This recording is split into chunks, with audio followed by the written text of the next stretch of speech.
Being human. Do you ever wonder what makes us who we are? Our habits, preferences, or where we came from? We are expressing ourselves in thousands of ways every day through our choices. Let's have a conversation with people who are having interesting lives. My name is Alun Walker.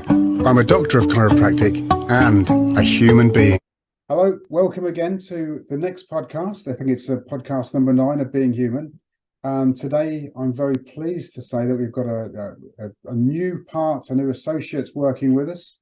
And Brent started with us, several weeks ago now. It's worked out really well. He's a chiropractor. He's a chiropractor that's come all the way from South Africa, and he's worked in different countries to include, obviously, the UK, Netherlands. And when he's worked in South Africa, I'm not really sure how long, but I imagine it was something like sort of 10-ish years, something like that. But we're going to find out now in this conversation. There's a load of things I don't know about him and I want to know. So please, sort of listen in and find out more about Brent, chiropractic, and how he sees chiropractic, how he sees the future, a bit about his past and family and friends and that sort of thing, and what's brought him to the UK. So welcome, Brent. Thank you very much. Thank you, sir. So with yourself, if you don't mind starting at the beginning, a lot of people, I don't know enough about you really, and certainly I'm sure that the people who come see your clients don't know too much about you. What brought you to the UK, and where did your sort of journey start? You obviously were brought up in South Africa. How long were you in South Africa for? Well, I suppose it's a good thing to sort of catch up and a whole bunch of 40 something years within just a few minutes. Born in South Africa, in a small town, technically just outside Johannesburg, called Benoni, which is part of Johannesburg. It's a place where people in South Africa don't admit to being born in. However, it's home to a couple of very famous people, Charlize Theron being one of them, Princess of Hollywood, I suppose, and literally Princess Charlize of Monaco. She's also from Benoni. So not that I have a real bone in my body, but it is quite famous in that regard. Essentially from Johannesburg in that area. Then we moved down to a small town just outside Durban, which is on the coast of South Africa. More on the southeast coast. Small village outside of there. Now it's really pretty much a small town, I guess. It was a very popular holiday destination for people from Johannesburg called Amanzimtoti, steeped in sort of Zulu history. Then moved back to Johannesburg when I was closer to about 14, 15. I'm interested in that. Yes. So steeped in the sort of history of the Zulus. Yes. I don't know an awful lot about the Zulus. What is what sort of history have you got there of that particular tribe? So Shaka Zulu, right? You've heard of Shaka Zulu? Yeah. Yes. So Shaka Zulu was the king of the Zulu nation. Essentially, it was him that brought together a whole bunch of tribes and made it as one, and called the Zulu. He called it the Zulu Kingdom. He was known to be a ruthless military. Wow, I wouldn't call him a dictator so much, but being the boy who would be king. Essentially, he was born sort of in this weakened state. This very much the boy who would not live past his 13th birthday. Essentially, then he, through lots of trials and errors, he became a man. He was very famous for killing a leopard, essentially not with his bare hands, but with basic tools. That's how the legend goes. He rose to the state. It was his stepfather, if I'm not mistaken, that was the king of or the chief of his village. He became chief eventually. He became Zulu king, like I said, because he brought all the different tribes together, and through quite militant means became a king of the Zulu nation. It was very famous in Amanzimtoti, white was called Amanzimtoti. In Zulu, it means the water is sweet. It was originally called, he wanted to call it Amanzi Mnandi, which means the water is nice, because during one of their military marches to, I don't know, to war, battle, they stopped at this river in Amanzimtoti, and he took a drink of the water, and he said Amanzi Mnandi, which means this water is nice, or the river is nice. But his mother's name was Nandi, so he thought it would be an insult to name it Amanzium Nandi, so it was called Amanzium Toti, which means the river is sweet, and that's where the name of the village comes from. It's kind of steeped in history of the area where the English settlers came from Durban, which is in the province of KwaZulu-Natal, it's called now, but used to just be called Natal, which is Portuguese, the Portuguese word for Christmas, which was discovered on Christmas Day. And now it's called KwaZulu-Natal, which means the place, KwaZulu means the place of the Zulus. So it's so steeped in that cultural history, which is obviously being a huge part of South Africa. It was great growing up there and learning about that history. I think honestly that's where a big love of my history comes from. I spent some time in Kenya. I was there. I had a couple of holidays there, and I remember walking on the beach and looking around me at the people who were living there, and trying to count how many different tribes I was looking at. And I was only I don't know the tribes, but I was looking at the different genetics.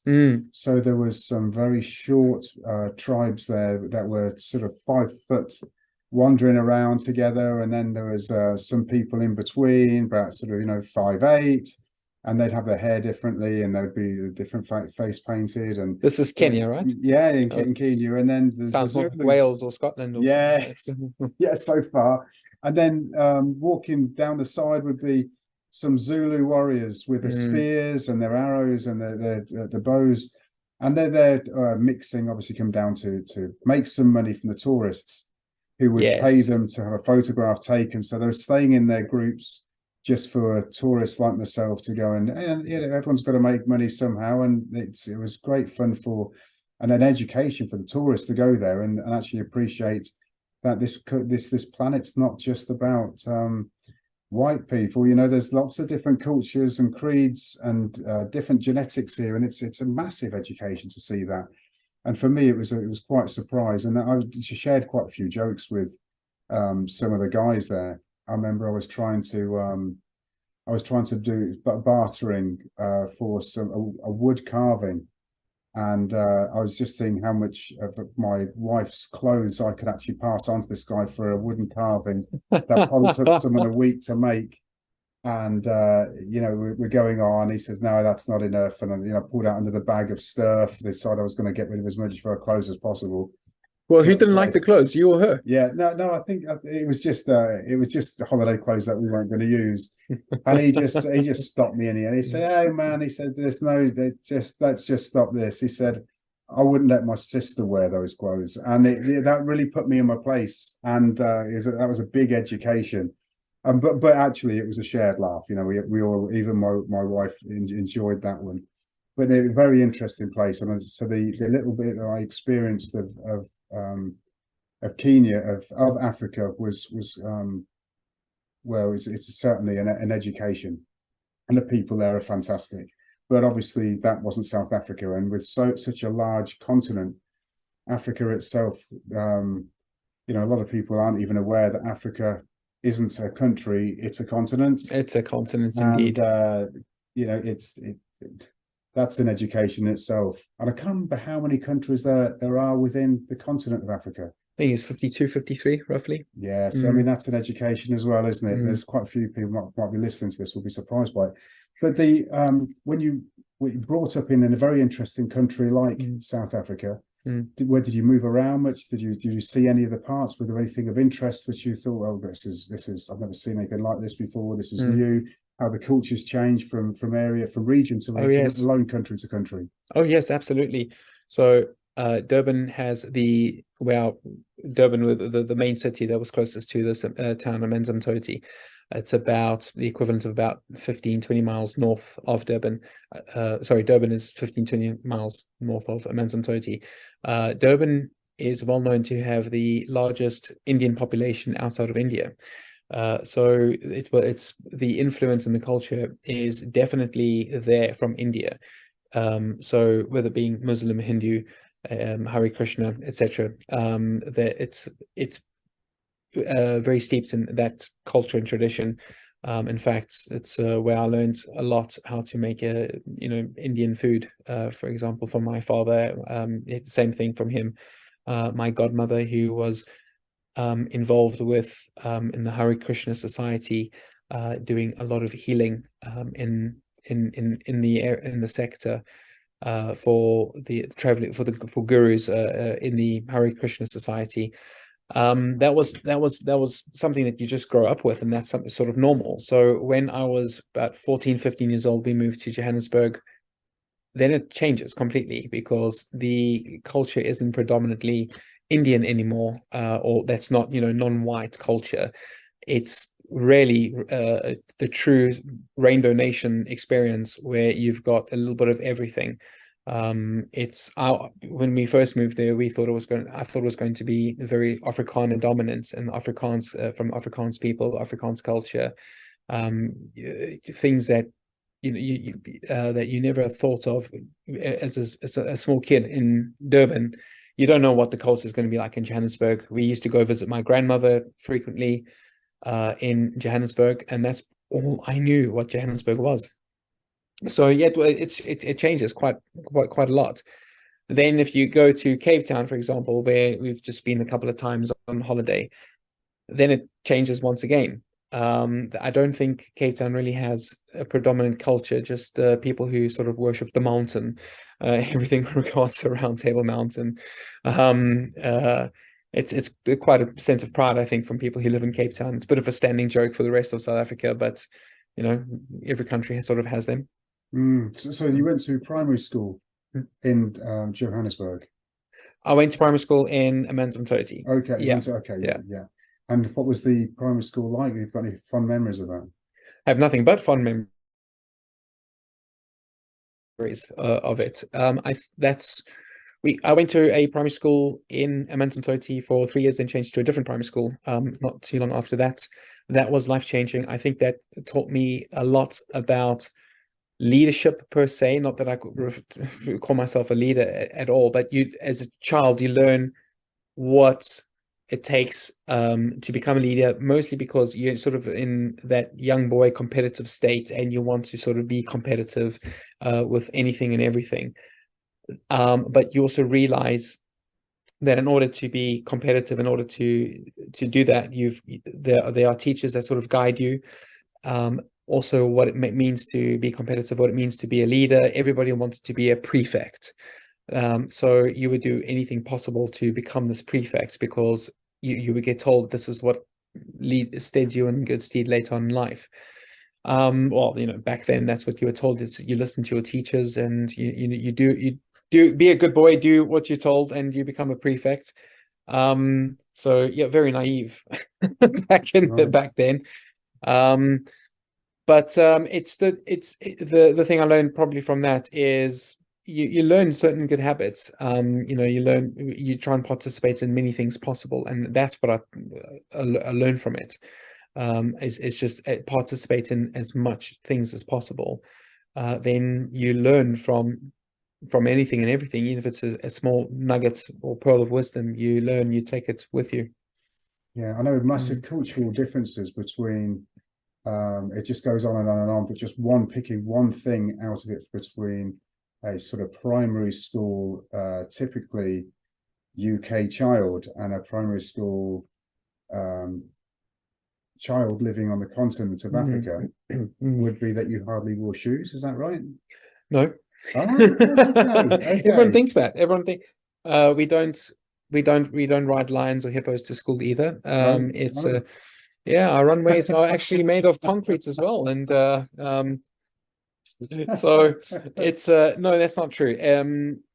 there are some schools in South Africa which to this day that they don't they allow the children to run barefoot for a little bit. I think that's more to do with current sort of health reasons.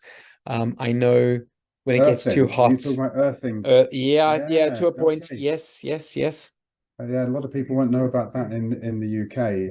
There's a couple of documentaries I think that sort of been on Netflix talking about Yes. earthing and the point of having your skin and your feet close to the earth, like we used to live.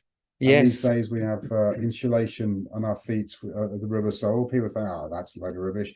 They've never heard of anything like that before, but it's become a bit of a fact with a lot of cultures. They Yes. recognise that this is something that's happened in the past, and they're starting to realise there's been a lot of health benefits and some surprising changes in people's health since they've been deliberately walking outside in barefoot so they can actually earth against the planet. I guess that's why they call it the earth, an earthing. You know, it's to make sense along those lines. Very So simple to understand. then you went to senior school? Yes, we moved to from when I started senior school or high school, they call it in South Africa, in Amanzimtoti. It was literally going, from big fish in a small pond to being a small fish in a big pond. Yeah. Mainly because the high school that I went to in there were only two high schools in Amanzimtoti, well, three, two English speaking and one Afrikaans speaking. The English speaking one that I chose to go to probably was a mistake in hindsight. And I think there were about 3,500, close to 4,000 students in that particular school. It was big. It was a bit too big. It was a miserable experience. High school was not an enjoyable experience for me whatsoever. I'm not sure it's meant to be an enjoyable experience for anybody. Yeah. And then what did you do after that? What did you when you sort of did you go to college? Did you go to university? And what made you do, if you did go to any of these, what made you do it? Straight out of high school, I had no idea what I wanted to do. I was planning on studying medicine. Had no idea how I was going to get there. Was really lost and wayward. Had all these ideas and all these ambitions, but I had absolutely no clue what I wanted to do. Very lost, you could say. Wanted to be a jack of all trades, but I wasn't, becoming master of none. I really love learning a lot. So it was becoming a little bit sort of quite traumatic for me to decide to where to pick one thing and do one thing. So like everybody at that age who didn't know what the hell they wanted to do, I just pretty much got a job. It was a regular job working as a cashier at a pizzeria, pretty much. Then decided, well, look, I need to do something a little bit more serious. Worked at a printing shop, became a manager of that. Decided this was really not for me either. And through some support, I think nearly a boot to the arse from my father and my godmother in that respect. Not kick me out the house, but really give me a nice confident do something. Came to the UK as a working holiday, essentially. It was for an indefinite period, but ended up being here for, I think it was a year and a half, close to 2 years. I can't remember how long it was now. And in that time, I already had seen a chiropractor back in South Africa a couple of times. I was involved in quite a horrific car accident with a very good friend of mine. And he went there, had started developing really bad headaches that we refer to now as cluster headaches on the side of the temple of my head. And this was after the accident, and helped me out. And it was quite funny because it ended up being the brother-in-law and one of my high school teachers. And so I sort of knew him, and it ended up being that he was one of the first chiropractors in South Africa, and he had an amazing reputation. He was very well known in the chiropractic field, and I knew nothing about him. And absolutely loved what he was doing. I was blown away and started asking questions upon questions upon questions upon questions. So yeah, that's really the journey So, came. yeah, so you Yeah. went to see a chiropractor for headaches? That's weird. Strange that, isn't it? Yeah. And in South Africa, is it sort of recognized that you'd go to a chiropractor for headaches, or is it something which you just decided you would, someone recommended, or you just thought it made sense to you? My father went to go see a chiropractor.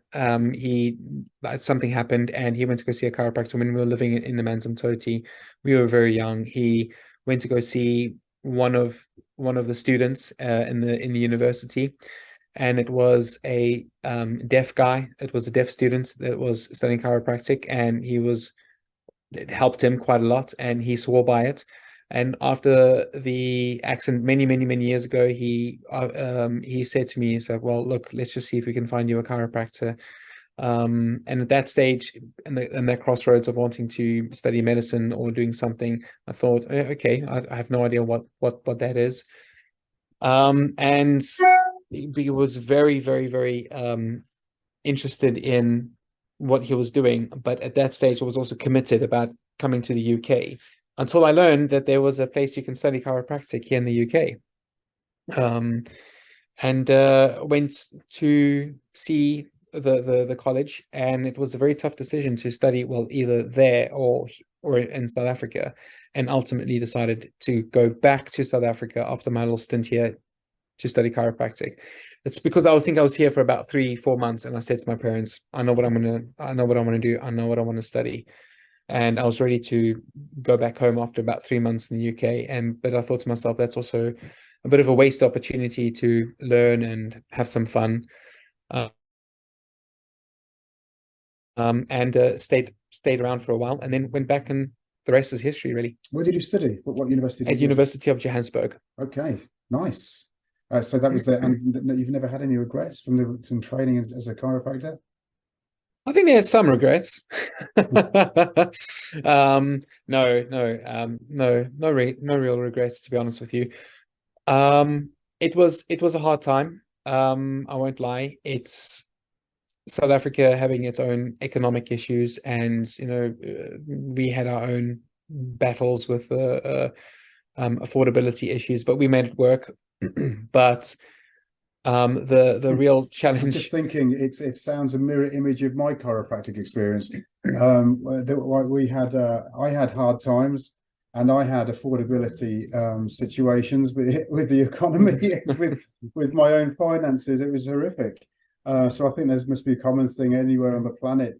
Anyone going to university, obviously, I can Absolutely. appreciate you're talking about the economy of the actual country as well, but it seems to be a common thing, a common theme.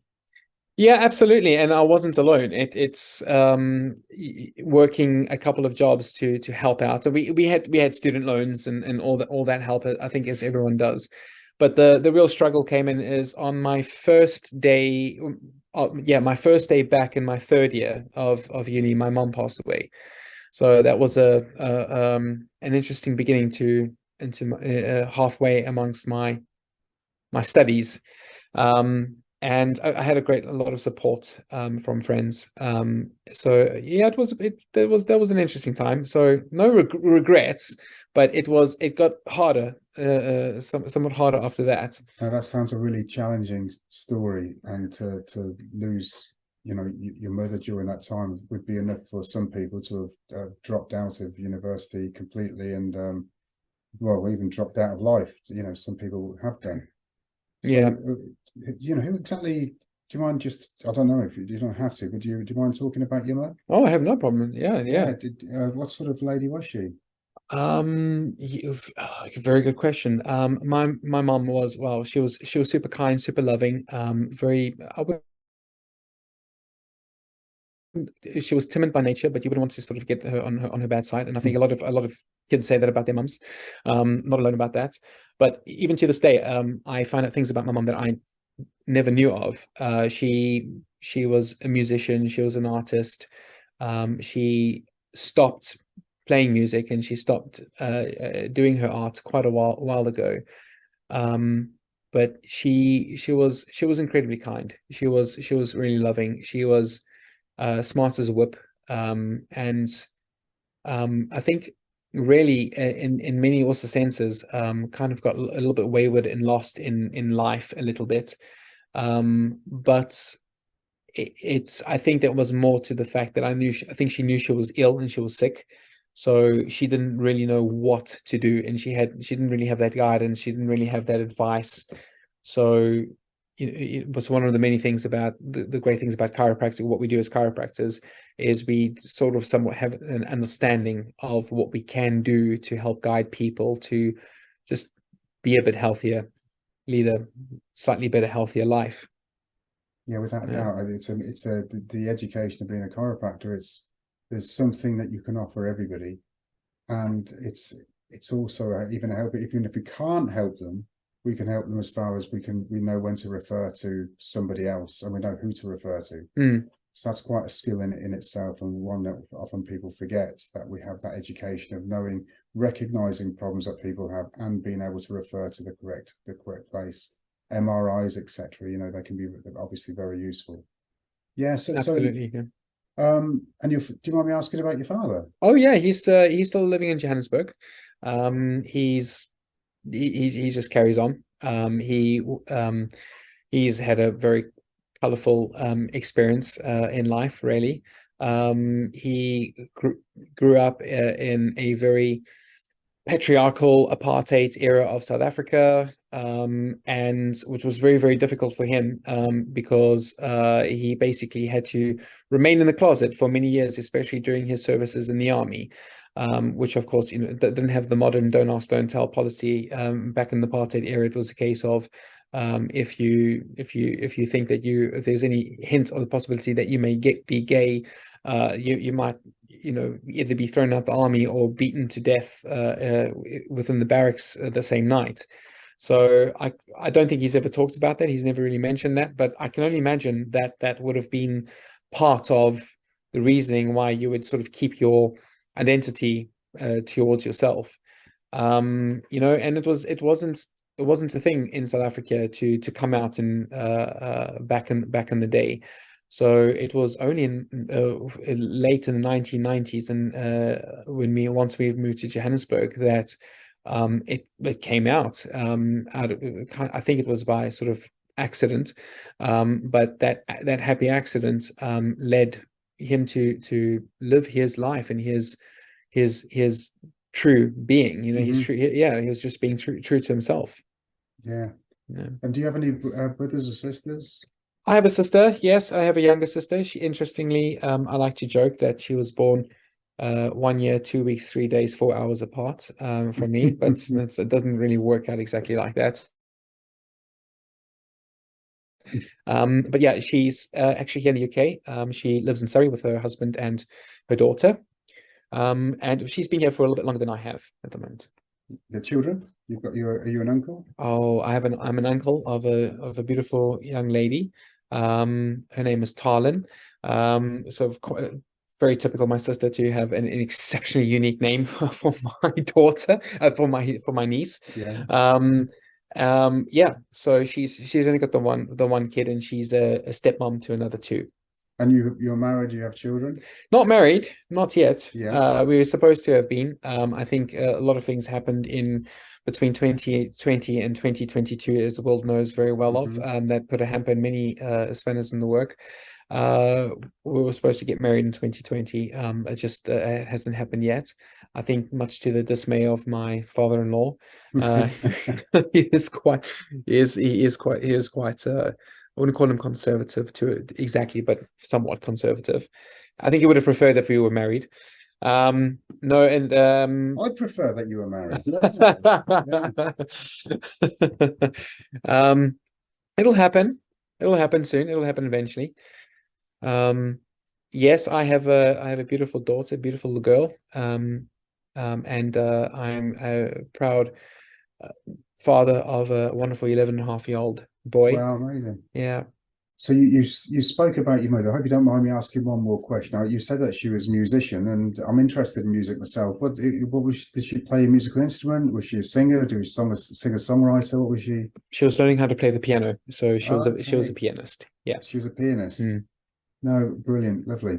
And then, because I mean, I can't help. I've got to let you know something. I'm at the moment I'm learning to play the kobza, which is a Ukrainian Yes. guitar, the South America, the sort of American, South American, Hawaiian ukulele, Yes. and obviously acoustic guitar and flute, the harmonium, and just about the djembe. All this stuff is very interesting to me. Sort of tribal music, that sort of thing. So yeah, I couldn't resist asking about that. Oh yeah, of course. With Beautiful. yourself Mm. moving from South Africa, and you obviously moved. I know that you moved to the Netherlands. What was the reason why you moved to the Netherlands? And was that the third move, or have you moved many times? Many times before, but within South Africa, I think. Mm-hmm. Well, I should say probably many times around Johannesburg. Mm-hmm. But ultimately, we moved to the Netherlands. I was offered a job at a very busy clinic in the Netherlands. Because a very good friend of mine who I studied with chiropractic in the Netherlands, he was leaving. He was going to start his own practice in Maastricht in the Netherlands, and I'm probably going to get berated about how I pronounce that. Maastricht. Some people call it Maastricht or Maastricht. He left to start his own practice, so he needed somebody to replace him. He knew that I wanted to move abroad for the experience. I think I knew how busy he was, and I thought it would be an excellent opportunity to learn. The guy who owned it, we like to think of, maybe he probably thinks of it himself that way, that he comes from it's almost a Gonstead royalty, if you want to call it. So he was very much a Gonstead practitioner. Which is a type of chiropractic. Yes, indeed. A specific one. It is essentially a way of approaching the patient from a certain point of view, incredibly mechanistic to a point where you're using x-rays to or imaging to determine what is wrong. So most people think it's x-rays, but because that's what his name was, Clarence Gonstead, that's what he used. That was the medium of choice. So by Dutch law, we weren't allowed to take x-rays as chiropractors, so there's a way around that we use the DEXA scan, the machine that uses to measure bone density scans for people that don't know. And this particular machine was able to scan the entire spine, so you would be able to get a front to back view and a side view as well, so you would be able to see the important bits of the spine to see what needed to focus on. So that's how we got around with that. And his father was taught by Clarence Gonstead. He himself was adjusted by Clarence Gonstead. So wow. Yeah, so there is, in a sense, quite a bit of Gonstead royalty, we called it. A wealth of information. He had been at that time been practicing for more than 30 years. And had been seeing tens of thousands of consultations, had built I think about 6 or 7 clinics for himself. So really established chiropractic in that part of the Netherlands. Did an amazing job. And so to work there was a lovely clinic to work for. Lovely people. Dutch people are wonderful. We loved where we lived. We ultimately moved there for the experience, and we didn't know how long we were going to be there for. We had no time frame. It would have been nice to have stayed a little bit longer, but circumstances dictated that we couldn't. We had then planned on moving from the Netherlands to the UK. The majority of my family and my closest friends are here, so the support network was huge. especially with for my son at the time. He was starting to really battle with the language, speaking 3 languages himself at that time. It was starting to get a little bit difficult. We were planning on moving we had shipped all our things in February of 2020. We were going to South Africa to see some family and friends. In March 1st of 2020, we landed, and 3 weeks later, for some reason, the world shut down. Mm-hmm. Yeah, I As well, remember that well. The world shut down. Personally, for myself, I had 6 weeks while I was watching very carefully what was actually happening, and because we were the only type of healthcare professional that you could see in the UK, I became stacked out for the rest of what we know as the C word. So I never stopped at 6 weeks off, and then non-stop right the way through. Wow. During it, I opened 2 businesses as well. So chiropractic has never been so busy ever. This has been just the busiest time, and I think it's been very useful for a lot of people because they've come to see a chiropractor instead of perhaps going to see their GP for musculoskeletal problems, where the GP would more than likely, certainly first of all, just put them on painkillers. Absolutely. And, that sometimes that would be very appropriate, but well, hasn't it been fascinating that more and more people, after the big C word incidents, that people are coming to see chiropractors more for their overall health and wellness, and getting their neurological functioning checked out, instead of just a little bit of pain. That's what's probably astounded me the most. That's what's come out of COVID. Yeah, I mean, without a doubt. I mean, as far as how it's used, my own experience has been that I could open up anywhere, and within 2 months, I could be seeing over 100 people a week. No problems at all. It's just very, very needed at the moment during COVID and at the moment. And I don't see anything really changing. I'm certainly hoping it's going to carry on in this way, where people are using either ourselves or other physical therapists of some sort to actually help them with their biomechanical problems, but like you say, also for just advice on water, nutrition. People don't realize that chiropractors have got that experience and that qualification to actually help people with things like nutrition. Absolutely. So but moving on back to where we were before, going back before the sort of 2020, when you were in the Netherlands. Is that where you met your wife? No, Claudine and I, we met back in Johannesburg. We moved together. It was quite a bit of a whirlwind sort of relationship before I basically said to her, "Listen, I'm got this opportunity to move into the Netherlands. Do you want to come with?" Again, you must imagine this very English-speaking South African asking her very Afrikaans father, a very conservative man, do you mind if I take your daughter to the Netherlands with me?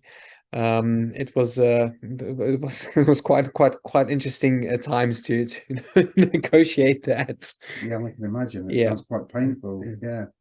And then so you turned up in the UK and you started working as a chiropractor, or did you do something else? Well, from after the Netherlands, yes. It was before moving to the Netherlands, I got a position as working as a chiropractor on the cruise ship. That was probably one of the best and hardest working periods of my life. A cruise ship. On a cruise ship. You sing, it's dancing. I do sing and I do dance, but that's not what I was doing on the cruise ship. Right. Well, not in front of people. Yeah. What were you doing on the cruise ship? Well, singing and dancing in my cabin, yeah, surely. As a chiropractor, I was there basically to do chiropractic things. Right. Yes, it was trying to get the word of chiropractic onto the cruises, knowing that there is a chiropractor on board. Because of the health and wellness part that cruise ships with this particular cruise ship company wanted to go. They were so I don't know if you know anything about cruise ships and how sort of how they I've been are. on the ferry across the Mersey. I know the ferry across the Mersey, and so I do a bit singing and dancing as I go across that. But no, that's Absolutely, yeah, I know sure. nothing That's about cruises at right, all. right. I don't know how long the ferry is on the Mersey, but these particular Yeah, cruises I went on to were were either 1 or 2 weeks long. yeah. And people would come on board, they would live their lives for 2 weeks, and there are different cruise ship companies out there that offer 3-star. There's essentially 3-star hotels. Then there are 4 stars, 5 stars, and up to 6 stars in some. I worked on a 4-star cruise line that had a very, very good reputation for the spa company that they used. So health and wellness were integral a part of this particular cruise ship company. And I was the first chiropractor on board on this particular cruise ship. They had used a chiropractor on board with great success. I think I think they still the ship still uses the one, but it was good fun. It was really good fun. You woke up and well, my office was basically in a different country almost every other day. It was outstanding. It was an outstanding experience. Meeting lovely people. Both guests and the people who worked on board the ship. Very interesting. But ultimately, it's not really something that you can do long term. You don't see as many people as you would on land, and it's a totally different way of life. So let's get this right there, because I need to clear up a few things in my mind. I'm terribly sick. I'm really struggling with my body. I've got terrible pain down my legs. I've got a headache, neck pain, lost my range of motion in my spine, and I've obviously turned up to go onto a cruise ship. Is that how you became busy on there with a lot of people like that? Or was it actually, because a lot of people come see a chiropractor because they think that's the position you've got to be in to see somebody?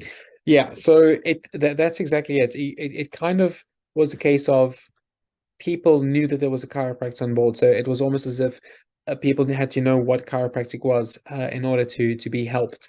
Part of my responsibilities was to give as many health talks as possible. I was asked to do at least one every cruise. Ended up doing about 3 or 4 per week just because I enjoyed it and I enjoy talking about it. I love advocating it, talking about what it does, trying to get the word out there as much as possible, even if the people didn't come see me, just to.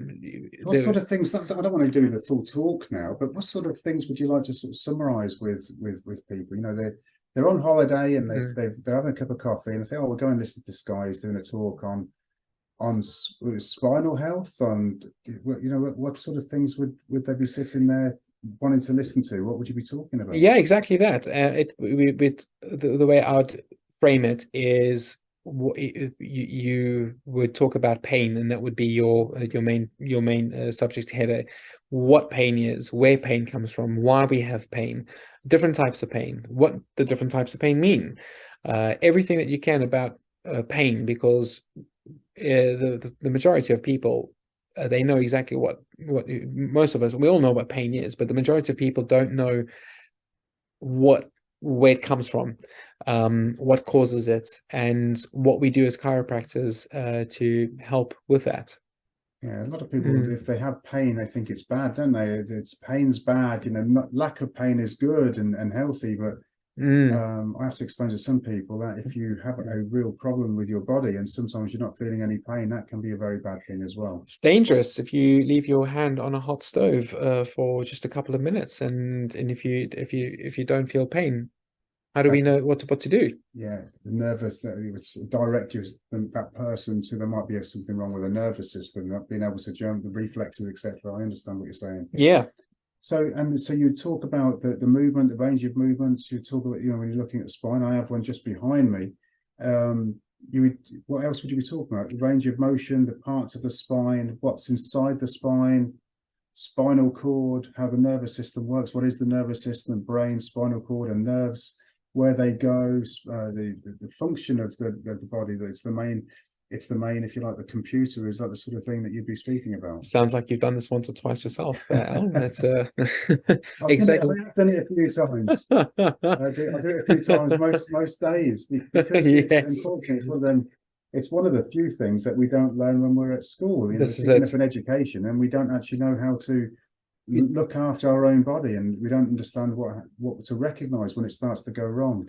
And even then, it's easy for us to understand it because we've got the educational background. We know what the difference, essentially what the difference is between normal and abnormal. So to go and communicate that further of the differences between normal and abnormal, and keeping it as basic and as simple as possible, things that are tangible, things that people can see. For example, you've got that picture of your you've got the model of the spine behind you. Mhm. You can see the different, talk about the different curvatures, and you talk about why the curvature in the neck needs to be this certain way, and if what happens if it's very, very straight. And same things with the lower back. The majority of the population, talk about, oh, they want a nice straight back, and you have to re-educate and say, no, having a very straight back is not optimal. And they get concerned that they've got this curvature in the middle of the back, and teaching them this is normal. There are extremes, of course, and you've got to re-educate everybody. But again, you're talking about what's normal and abnormal in a more of a tangible universe, if you want. That it's keeping it simple, what you can or can't do, what's in and out of your control. Mm-hmm.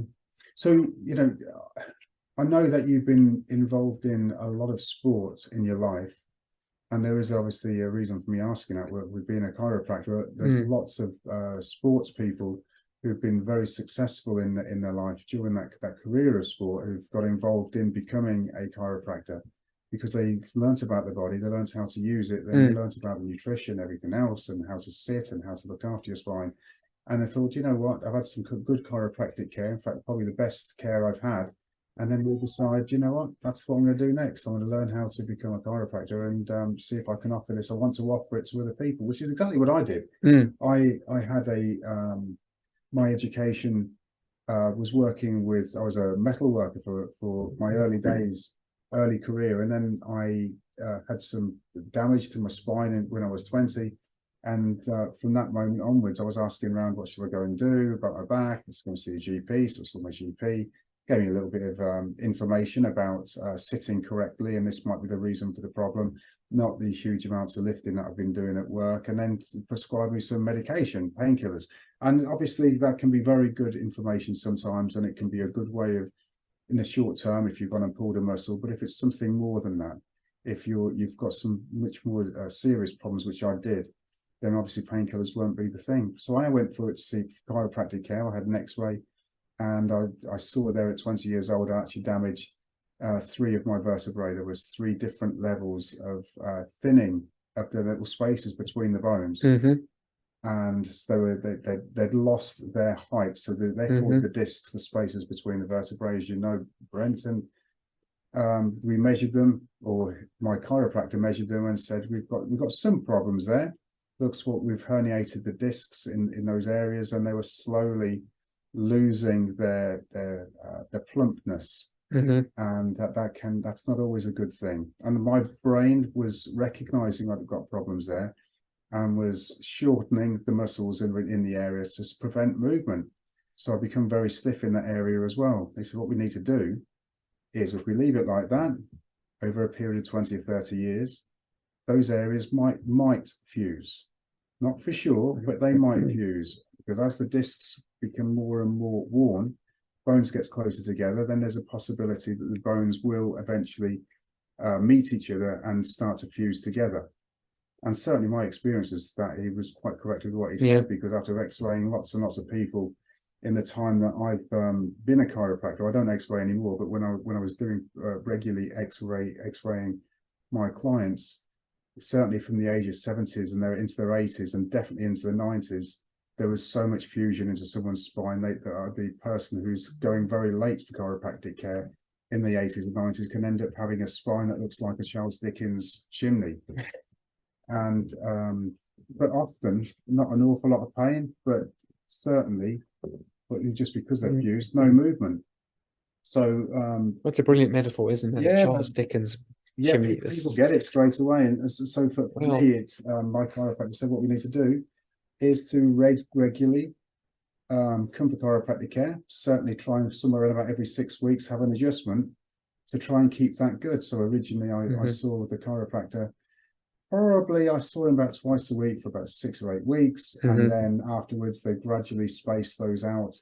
And that worked for me. For some people they need more, some people they need less. absolutely, yeah. That was good care for me. And I had some osteopathy, I'd had some sports massage in the past, and they were all good. They were all healthy, they were all useful, but nothing helped me like this particular chiropractor, and it really made me want to become a chiropractor. You think it's because they're really getting to the root cause of the issue with the discs and with the joint itself not moving? Yeah, a bit of superficial massage on the muscles was not going to solve the problem of how my brain saw that area. No, absolutely. And it just needed to be re-educated. And of course, that's what I believe we do. We re-educate people's spines. And absolutely, with massive interest for my clients' brains as we manipulate that area. The nervous system is watching eagerly as what we thought was a join was actually a joint. And when it realizes it's a joint again, that's right. It's a joint, not a joint. Let's start to move it. Let's use the muscles appropriately, and people can start moving. The range of motion comes back, and as the function goes up, we've all found as chiropractors, as the function goes up, the pain goes down. And so that's just what I've done. Do I have pain in my back now? I sometimes have some stiffness, but this is 35 years later, and of all the different jobs I could be doing, I'm not playing basketball possibly from a wheelchair, but actually working as a chiro. So it can be a very useful thing. Not to say that everyone's going to end up in a wheelchair with back problems. I am certainly not saying that, but some people have. Depends on how bad it is and what the severity of the damage to the nerves coming from the spinal cord or the spinal cord itself. But absolutely, this is the sort of thing we could speak about in detail. We have clients in. Bringing it back to you, which is the most important thing right now. When you trained as a chiropractor and eventually moved to the UK, where was the first place that you worked as a chiro, and how long were you there for, and then did you move on from? How did you get to there? How did you get to me? How did you get to come to Daventry Chiropractic and what we're doing here? Yeah, good question. When we decided that we were going to the UK and we got trapped in South Africa during COVID, it was our definition of long COVID. That's because of the certain travel restrictions and South African lockdown was quite extensive and it was quite difficult. So we didn't know exactly when or how when we were going to move over. Initially, when we moved everything over, all our possessions from the Netherlands, we had moved it here to the UK. We were going to be working for the same people that I believe that you worked for a while ago, and we've got some common friends that are still working there, some that have left, some have come and gone. I got in touch with some other people that worked for the same group of people. It's just quite a big bunch of clinics, if I'm not mistaken. I don't know how many clinics they have. It's because obviously we're talking about the company, mate, Hausa, and yes, that's right. Didn't know whether we were allowed to sort of mention them or not, but of course they were great company. I learned an awful lot from them. There was some really good training that I received when I was there, and it certainly helped me with how I run my business and how I deal with my clients. Absolutely, it was a good thing. I've learned a lot from South Africans. It's been very useful. Hence the reason why I guess you're actually when I found out that you were possibly looking for work in the future as a chiropractor. I was very hot on having a conversation with you and bringing you on. That's and that's pretty much where it went. It didn't go exactly that route, but ended up talking to somebody who used to work for House as well, and they had their own clinic in Milton Keynes. We got to chat. We struck a bit of a friendship, and moved over to Milton Keynes. So there's the clinic in Milton Keynes eventually got bought out by somebody who used to work there. Lovely guy, young. He's extremely passionate, and extremely adept at chiropractic. He's really ambitious. The reason for me moving on, well, it's mostly to do with the needs of my kids. It's to do with certain long explanation. I suppose we can go for a good few minutes on all those reasons. But I think being in a big city and being in a big city like Milton Keynes is quite vastly different from being in where we are here in Daventry. And Daventry's cool, man. I love it. Daventry's Love it. cool. Love it. Full of cool people. Nice, and it's a nice quiet town, and I've made it a home to myself as well. So if it's all right with you, Brent, I just want to sort of finish off. I think we've learned such a lot about you and your moves to, almost throughout the world, and I think you've visited a lot of different countries over the years. You've have done indeed. A lot of this stuff. Have indeed. Yeah. It'll be very interesting to know a little bit more. Perhaps we'll talk about that in the future. But I want to finish up with the sort of jewel in the South African crown, which is something we haven't spoken about, and that's one of your skills. One of your sort of interesting leisure time experiences has been sports, and the things that you've actually achieved with sports. So anyone who's actually listened this far will learn something a little bit more juicy about Brent. So if you don't mind explaining, Brent, what you've achieved and what you've done and why you've got into sports and what. Gosh, yes. Growing up, I think most kids play rugby. Most boys play rugby in South Africa. So it wasn't a big thing for me until when I first moved over here to the UK. Funnily enough, for the first time, got very much into it. We had a good friend working at the place I was working at. It was a private school in Essex, and struck an accord with the rugby coach who was there, who was, surprise, he was a South African. Because I had been doing various sports growing up, he got more and more into rugby. He trained me. We got into powerlifting, got stronger, got more sort of adept at it, and just played a bit more and more of it. And then that was the one side of it. The powerlifting was the other side of it, and of course on and off my ever since I've been young, so my whole life with martial arts. And it's not something I talk about often.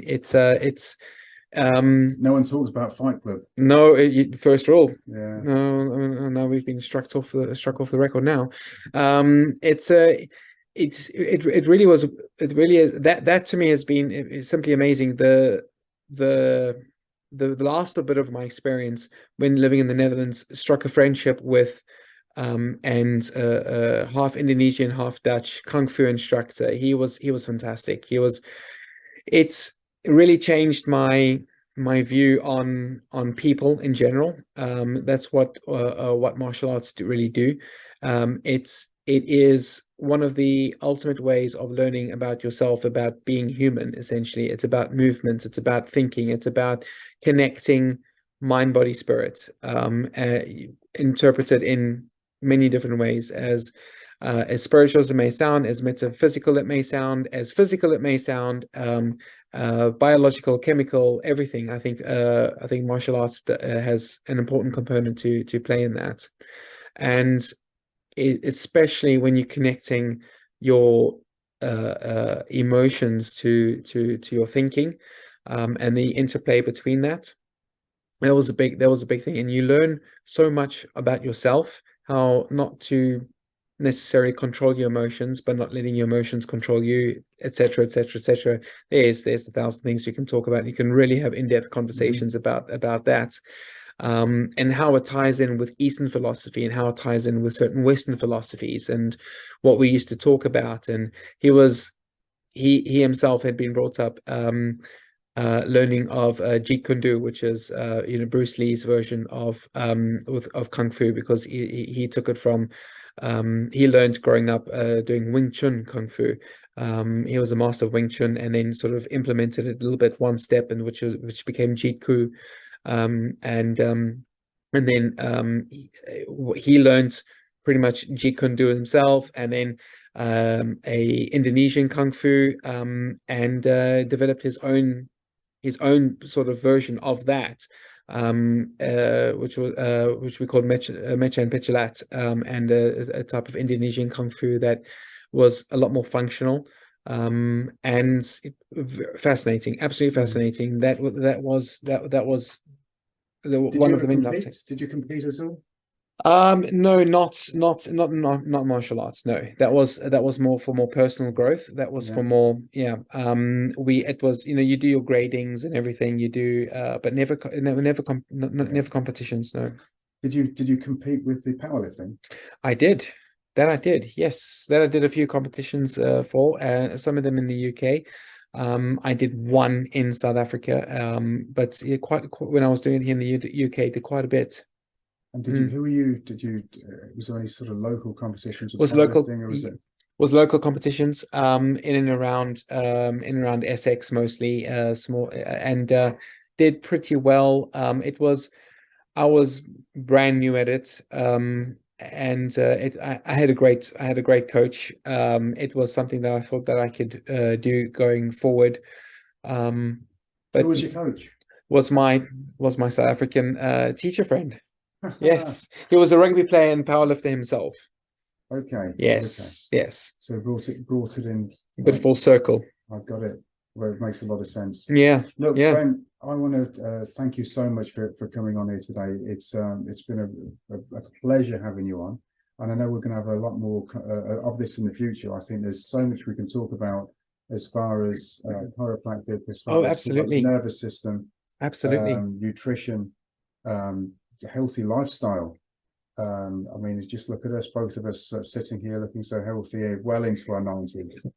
So, yeah, I was looking earlier actually. I mean, I already just started to wear glasses because I've suddenly reached 54, and I'm thinking of the pair of us here. We would probably make good contenders for the Bald Proclaimers. Well, you say you speak for yourself here, sir. There's still some remnants left here. No, thank you so much for coming on. I really appreciate it. And if you've enjoyed it today, if you've enjoyed listening to us talking about chiropractic and how Brent's journey through life, then please like and share. And I look forward to seeing you on the very next Being Human. Thanks for listening.